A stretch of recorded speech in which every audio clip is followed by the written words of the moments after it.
So the festival is nearing, Diwali पास है, करवा चौथ है, इतने सारे त्यौहार हैं। आपको सबकी ढेरों ढेरों शुभकामनाएं। I hope you enjoy this beautiful time. पर गीता को ध्यान रखिएगा, it is most important. So we on श्लोक नंबर 12, कर्म संन्यास योग। कर्मयोगी कर्म फल का त्याग करके नैष्ठिकी शांति को प्राप्त होता है, परंतु सकाम मनुष्य कामना के कारण फल में आसक्त होकर बंध जाता है। देखिए, ये हम पिछली बार समझ चुके थे कि जो कर्म योगी होता है, क्योंकि कर्म फलों से नहीं बनता है, तो नैष्ठिकी शांति मतलब परम शांति को प्राप्त होता है। और ऑब्वियसली जो आदमी फल में कॉन्सेंट्रेटेड है तो he will keep coming back all the time. पता है, कई बार मैं सोचती हूँ that how does it matter? There's so many things we give too much of importance. Yesterday I met a few friends and they were talking about how Diwali के time हमने ये पर्दे चेंज किए, कितने हज़ार के थे, and then the other person commented, oh हो तो I तो spent so much, and I was thinking पर्दे क्यों चाहिए होते हैं यार? इसलिए चाहिए होते हैं ताकि धूप बहुत तेज़ अंदर नहीं आए या बाहर का अंदर नहीं दिखे। वो चाहे 30,000 के हों, चाहे 40,000 के हों, चाहे 200 रुपये के हों, पर्पस तो सेम ही है ना। It is just that we don't put our mind to it and we take pride in silly things. Diwali की जब आप सफाइयाँ करें, जब आप चीज़ें हटाएं और नई लगाएं, घर को सजाना बहुत खूबसूरत है, पर keep your head straight, keep it absolutely grounded. चलिए, हमें तो कर्म फल पे आसक्त नहीं होना है, हमें कर्म योगी बनना है। That's the game, right. जिसकी इंद्रियां और मन वश में हैं, देहधारी पुरुष 9 द्वारों वाले शरीर रूपी पुर में संपूर्ण कर्मों का विवेकपूर्ण मन से त्याग करके निसंदेह न करवाता हुआ सुखपूर्वक अपने में ही स्थित रहता है। वापस से कह रहे हैं कि जो आपकी इंद्रियां हैं वो आपके कंट्रोल में हैं। और देखिए क्या कह रहे हैं, 9 द्वार। अब मैं आपको समझाऊंगी 9 द्वार क्या होते हैं। 2 आँखें, 2 कान, 2 आपकी नॉस्ट्रल्स, ये जो व्हेन यू ब्रीद इन, एक आपका मुंह, 2 आपके एक्सक्रीटरी ऑर्गन्स। ओके, सो ये सब मिलाकर आपके शरीर के 9 द्वार होते हैं।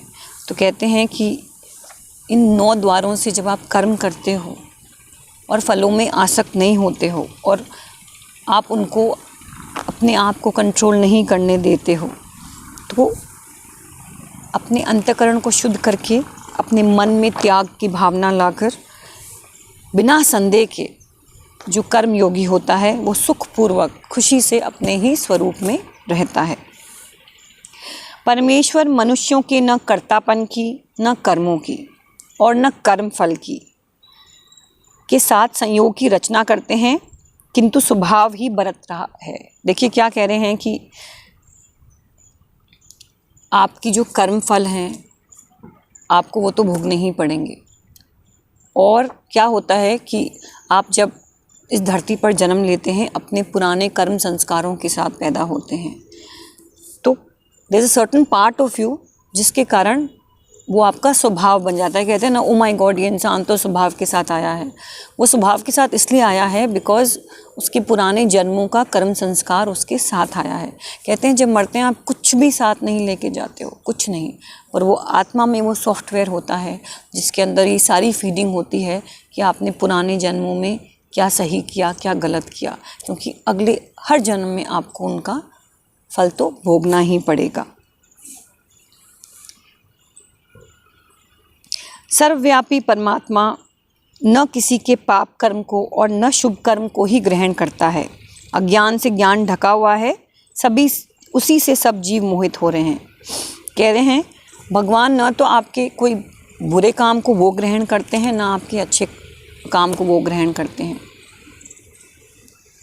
आप तो अपने ही कर्म के चक्रों में फंसे रहते हैं। तो it is very very important for you to understand. मैं बार बार कहती हूँ दैट हमारे यहाँ पे हिंदू फिलॉसफी में it is very very important. लोग बड़े ध्यान रखते हैं अपने कर्मों का, बहुत कॉन्शियस होते हैं कि हम कुछ भी गलत नहीं करें, क्योंकि हम जो भी गलत करेंगे या सही करेंगे या आसक्ति के साथ करेंगे, गुड और बैड ईदर वेज। आप त्याग भी करोगे, अगर आप तप भी करोगे, लेकिन आपकी by the end of it कोई फल में आसक्ति है तो भाई आपको वो कर्म बांधेगा, चाहे अच्छा चाहे बुरा, चाहे लोहे की बेड़ियाँ चाहे सोने की बेड़ियाँ। देखिए, कर्म योगी के लक्षण होते हैं, 3 तरीके के होते हैं, मैं आपको समझाती हूँ। इनफैक्ट 4। एक विशुद्ध आत्मा होती है। विशुद्ध आत्मा कौन होती है? That is the first level. उनमें ना तो कोई राग होता है, ना कोई अटैचमेंट होता है, ना कोई द्वेष होता है। As you can't hold it against somebody, है ना। मोरनी ने लास्ट मेरे वीडियो पे कमेंट किया था और उन्होंने कहा था कि मुझे कभी कभी बड़ी गंदी सी फीलिंग आ जाती है। इट्स वेरी डिफ़िकल्ट कि आप किसी के अगेंस्ट कुछ होल्ड ना करें। I know it's difficult, but it is not so difficult. As I told you, impossible नहीं है। तो सबसे पहले होती है, फर्स्ट लेवल होता है, वो आप देखिए आप किस लेवल पे पहुँचे। विशुद्ध आत्मा। विशुद्ध आत्मा का मतलब क्या होता है कि उसके में न कोई अटैचमेंट है, न उसके मन में कोई किसी के प्रति घृणा है या कोई रिवेंज की भावना है। She is not holding anything against anybody. और उस इंसान का अंतःकरण शुद्ध है। उसने संकल्प कर लिया है कि उसको कर्म योग के रास्ते पर चलना है। विशुद्ध आत्मा लेवल 1। सेकंड लेवल क्या है? जितेंद्रिय। एज आई सेड, उसने अपनी सारी इंद्रियों को कंट्रोल कर लिया है। जितेंद्रिय मतलब इंद्रियों को जीतना। तो सेकंड लेवल ये है कि आप अपनी पूरी की पूरी इंद्रियों को दमन कर लें, उनको कंट्रोल कर लें और आप अपने अंतःकरण को शुद्ध कर लें। ठीक है। और तीसरा क्या है? विजित आत्मा। विजित आत्मा कौन है? शरीर मन बुद्धि से सुख का त्याग ही कर दे और कहता है कि भाई जो मेरा कर्तव्य कर्म है मैं करूँगा, मुझे ज़रा भी सुख की भी इच्छा नहीं है। कैसे हम कहते हैं कि ठीक है फल नहीं चाहिए तो क्या हुआ, but at least I want to be happy, I want to be happy, right. वो कहता है कि भाई मेरा जो काम है ख़त्म। I have reach that level कि मेरा जो कर्तव्य कर्म है मैं तो करूँगा, अब सुख हो दुख हो कुछ भी हो मेरे को कोई फ़र्क नहीं पड़ता है। लेवल 3। एंड फाइनली सर्वभूत आत्म। भूत आत्मा, ऐसा इंसान जो दूसरे की आत्मा से इस कदर जुड़ा हुआ होता है कि उसके दुख में दुख होता है, उसके सुख में सुखी होता है। उसका कनेक्शन हर प्राणी की आत्मा से हो जाता है। That is like a phenomenal level. तो हम तो विशुद्ध आत्मा तक या फिर जितेंद्र तक ही आ जाएं तो बहुत बड़ी बात है ना। और देखिए, रामकृष्ण परमहंस के बारे में एक बहुत ही प्यारी सी कहानी है, and I want you to hear it gives me goosebumps. मेरे रोंगटे खड़े करती है कि यार ऐसे भी इंसान होते हैं। रामकृष्ण परमहंस के गले में कैंसर था और वो बहुत परेशान होते थे, उसको कई बार पानी भी नहीं निकल पाते थे, और उनके जितने भी भक्त थे वो बहुत अपसेट हो जाते थे, उनके जितने भी संग में लोग थे। और वो रामकृष्ण परमहंस के पास बार बार जाते, और उनकी जो आराध्य थी एक माता थी, और वो बोलते थे कि आप माता से मांगो कि वो आपके इस जो घाव है इसको ख़त्म कर दें, और कम से कम आप आराम से खाना तो ग्रहण कर सकें, पानी तो पी सकें। हमें बहुत दुख आता है आपको ऐसे देखकर। पहले के ज़माने में लोग अपने आप से ही अपने आप को हील करते थे। उनका ध्यान, उनका कंसंट्रेशन लेवल्स इतने स्ट्रॉन्ग होते थे, इतना वो परमात्मा से, इस यूनिवर्स से कनेक्ट कर लेते थे कि उनको किसी डॉक्टर की ज़रूरत नहीं पड़ती थी। वो अपने आप ही अपने आप को हील कर लेते थे। तो उनके जो शिष्य हैं वो बड़े परेशान, कहते हैं जब आप में वो पावर है तो आप क्यों इतनी पीड़ा उठा रहे हैं, क्यों परेशान हो रहे हैं। तो विवेकानंद जी ने इंसिस्ट किया कि नहीं, हमें बहुत दुख होता है, आप अपने लिए नहीं तो हमारे लिए आप ये माता से मांगिए और आप अपने आप को हील करिए। वो कहते हैं क्या मेरा दिमाग ख़राब है कि मैं अपने मन को भगवान से हटा के इस मांस के लोथड़े पे लगा दूं। पर जब उनकी शिष्यों ने बहुत इंसिस्ट किया, उनकी बात उनको समझ में नहीं आई, तो रामकृष्ण परमहंस मान गए। उन्होंने जाके अपनी माता का की आराधना करी और ध्यान किया, और उनके साथ कनेक्ट किया, और उनको बोला कि मेरे ये जो घाव है इसको हील कर दीजिए। अगले दिन सवेरे ऐसे मुँह लटका के बैठे थे, तो सब के सब उनके पास आए कि आपने, जब हमने कहा था कि कल आप अपनी माता से कनेक्ट करिए और उनसे मांगिए कि आप हील हो गए हैं, तो क्या आप अब बिल्कुल ठीक हैं? क्या आपने माता से ही मांग लिया? अब हम बहुत खुश हैं, अब सब कुछ ठीक हो जाएगा, लेकिन आपका मन क्यों ख़राब है? तो रामकृष्ण परमहंस ने कहा कि मेरे को माता ने डांट लगाई, बोले तुम इतने सारे गलों के साथ भी तो पानी पी रहे हो, तुम्हें अपना ही गला क्यों चाहिए। देखिए कितनी खूबसूरत बात है। माता ने उनको याद दिलाया कि जो जितने भी शिष्य हैं ये तो हेल्दी हैं, अगर वो पानी पी रहे हैं, अगर वो खाना खा रहे हैं, वो खाना और वो पानी तुम्हें ही तो लग रहा है। इतना ज़बरदस्त कनेक्शन एक आत्मा की दूसरी आत्मा से। These are crazy stories and so unbelievable and you can go at me and say अरे मैम यार what nonsense, ऐसे थोड़ी होता है। पर ये सच्ची कहानियाँ हैं, ये हमारे स्क्रिप्चर्स में हैं। हम इतने ज़्यादा उस पेडेस्टल से नीचे उतर गए हैं कि हमें विश्वास ही नहीं होता कि ऐसी दुनिया में लोग थे, ऐसी दुनिया में कुछ पॉसिबल भी था। पर कहते हैं हिंदुस्तान में जो स्पिरिचुअल एलिवेशन थी वो तो कहीं भी नहीं थी। So whether I can do it और नॉट, देखिए मैं कोशिश ज़रूर करती हूँ कि मैं हर आत्मा से कनेक्ट करूँ, हर किसी में कृष्ण को देखूँ। So I remember one friend came and told me कि तो बहुत ही सिली बात है, हर किसी में कृष्ण को देखो। So there is this very young girl जो उनके सर्कल में थी और वो कहती है कि वो पूरा वक्त कोमल ब्रांड्स की बातें करती है, उसकी चप्पल भी ब्रांडेड होती है, उसका कपड़ा भी ब्रांडेड होता है, आँख खुलते उठते बैठते all she can talk about is money and क्या कपड़ा उसने कहाँ से खरीदा। उसकी ज़िंदगी में कुछ और है ही नहीं except of course a family. अब ऐसे जने में मैं कृष्ण को देखूं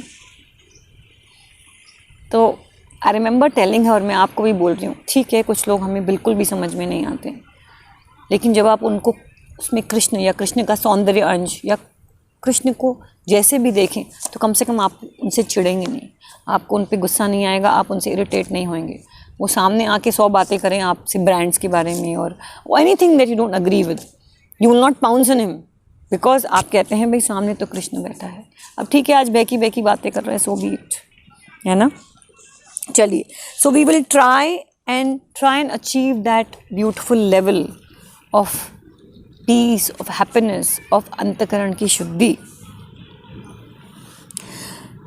सर्वव्यापी परमात्मा न किसी के पाप कर्म को और न शुभ कर्म को ग्रहण करता है। मैंने आपको बोला कि आप कुछ भी करो गलत सही, भाई भगवान उसको कोई ग्रहण नहीं करते।